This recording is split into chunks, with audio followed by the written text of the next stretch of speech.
আমার নাম কালীপদ ভৌমিক, বাড়ি বজেন্দ্রনগরে। আমাদের দিকে দেখো, বাড়ি বজেন্দ্রনগরে।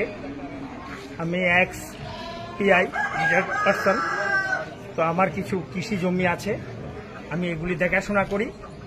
তো দেখাশোনা করতে গিয়ে আমি আমার কৃষিক্ষেতের মধ্যেই একটা ঈগল পাখিকে বাচ্চা আহত অবস্থায় দেখি এবং দেখার পরে এটাকে আমি বাড়িতে নিয়ে আসি। নিয়ে আসার পরে আমাদের সাবরুম পশু চিকিৎসকের সহায়তায় এটাকে আমি সুস্থ করে তুলি এবং 2 মাস অবধি এটাকে আমি লালন পালন করে যত্ন সহকারে যে আমাদের স্বাস্থ্য এই পশু ডক্টরের পরামর্শ নিয়ে সুস্থ করে তুলি।